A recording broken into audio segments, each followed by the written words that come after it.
Alright guys, so what do I have to say about The Sims? If you asked me that question in high school, I would say the game's boring as fuck. Like, it's literally just, playing life, but at the same time, like, we live life.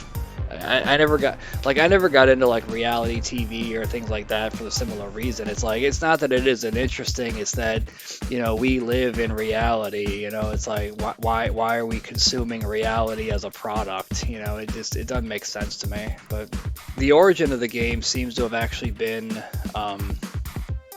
from SimCity 2000, which I actually did get into that game for a little bit. In that game, you basically play as the mayor of a city, building roads and schools and shit like that.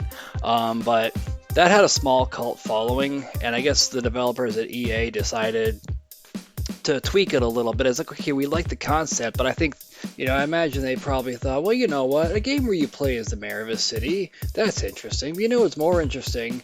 A game where you get to be God. And that's basically The Sims. You create different characters, put them in a house, develop their personalities through decisions that you kind of have them make for themselves.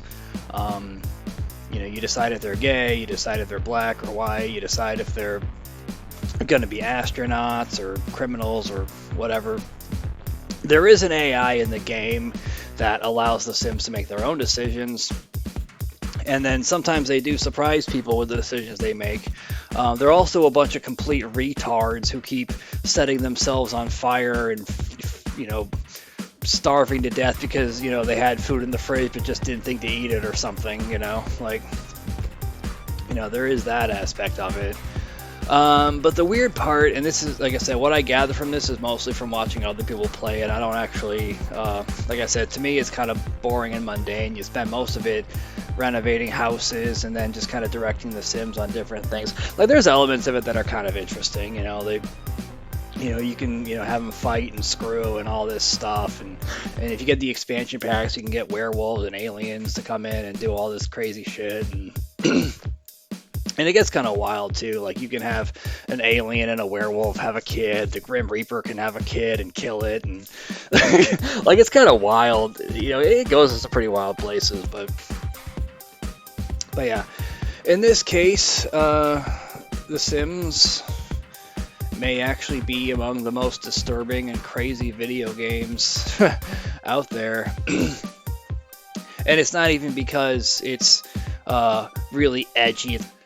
Being a game that bothers me because of how edgy and crazy and hardcore and how far they went with something, would be a little too simple for something I would break down, because, it doesn't seem like any media franchise needs to really go that far to fit into that category. But really, it seems like all they need to do is be wildly popular and have some weird thing. Oh my god, he's ripping that guy's head off, what the fuck? No, in this case, it's because there's nothing in it that stops characters from having kids from incest. Brother or sister, they can hook up, have kids, cousins, father, daughter. Yeah, like, it's weird. Or at least the people who first found it thought it was weird. And that's basically why they posted, online asking the developers to fix it. I guess if you're playing the game in, Alabama or something, maybe, nobody batted an eye there, possibly, but, it definitely was a concern. And the developers have, come out publicly and talked about how they didn't notice this until after it was released and people were, talking about it. And they did fix it, but here's the interesting thing. Like, I noticed this around 2024-25, that 2024 they released an article saying, yeah, they released this expansion pack, that the romance expansion pack or whatever, and people bought it, and then were saying like, hey, why is why is there so much incest? And the developer's like, oh shit, I'm sorry. I guess we got to fix that. Let's go ahead and fix that. And then they're like, we're sorry about that. You know, we noticed the same problem in 2022 when we had the. Whoa, hold up. Pump the. Wait, so you had this problem before and fixed it, but didn't think you needed to do the same thing to prevent it in this like, what kind of fucked up, like, what kind of, how the hell did that happen? So that's basically what happened. In 2022, they had a similar problem. Ironically enough, it was actually Sims teen years or something. And again, because the AI was having the Sims make their own decisions, they probably didn't anticipate it for that reason, that it was programmed for them to, you know, do things that they weren't told to. But when people bought the game, you know, they found that, you know, they created a sim and that she was trying to bang her dad and stuff. So they fixed that within the week after they found out, but then they had the same problem later, not just in the free version, but in the expansion packs, and then they fixed that, but it's like, okay, how do they have the same problem multiple times? Like, does it seem like they should have been aware that this was something that they needed to prevent, you know, having seen it before? I mean, it seems to me that way, right? So, and don't get me wrong, I'm not going to claim to understand all the details, you know, like there's a lot of hands working, you know, the developer who found it the first time may not have actually been the developer that was doing the newer releases. You know, it's possible that this happened because the same oversight was made by multiple people at different times, working at different stages in the development. Or maybe, you know, they were, you know, rushed to deadline, and it just happened that way. You know, lots of things could happen, but the thing that seems strange is that it seems to me that somebody at a decision level must have known and said, fuck it, you know, just, you know, and just let it happen. That's what seems to have been the case. I can't say who made that decision. I can't say why they made that decision. I really don't know, but that's what seems to have happened.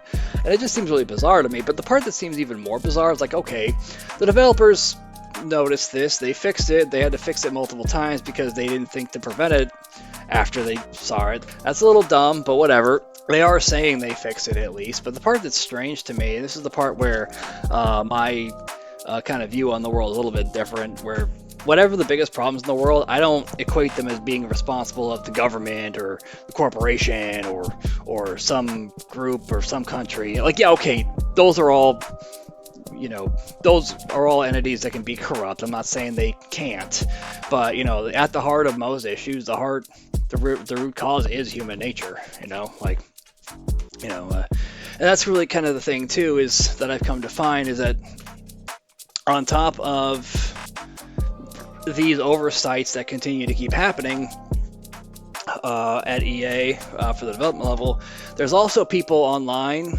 who were, you know, downloading mods or using mods. Basically, if you don't know what mods are, it's basically like a cheat code. You can kind of put it together and kind of break the game and make characters and events happen different from what the programmers initially intended it for it to do.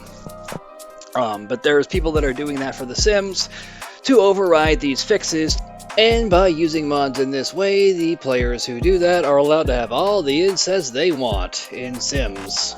Not just incest, but for a teenager and an adult to be, yeah, ew. Yeah, and keep in mind, the ESRB rates this game as being appropriate for teenagers. Which means that EA likely knows that this is the target audience for them, for these games. So on paper, mods are not officially endorsed by any video game developer, but realistically speaking, they're probably aware of it, and they probably are part of some kind of secret beta development for future games too. So I mean, it is, you know, officially people who mod games this way to get past these overrides to basically make a game that normalizes incest and pedophilia. It's not endorsed by the developers, but they're probably aware of it, and it's not really clear what their stance on that is. So, yeah. And don't get me wrong here. I'm pretty sure most people who play Sims are not doing it for this reason. I mean, how else would the developers have found out? Somebody who played it found out, was like, this is weird. They should call it, like, yeah. So yeah, but it's definitely weird. Yeah, and let me just be clear on this, in case I wasn't before. I have my opinions about, the role EA, plays in this. But there's a certain degree I can only speculate so far before I have to stop and be like, well, I really don't know the details. So my concern isn't really so much what EA is doing. My concern is all these people making unlicensed mods of the game and who they're playing it with. Like, here's a game that simulates real life. You can make these real life decisions, build a house, get a job, and by the way, incest and pedophilia is normal too. And it's directed at kids, directed at teenagers, like, see, it says it right there, for teens, like, that concerns me more than what EA is doing, is all these people making unlicensed mods of the game. So, and they're the ones that are likely using it to normalize things like this. Yeah, it's a really weird thing I found about The Sims. I did not expect to discover this about a game that was this boring. I did not expect that.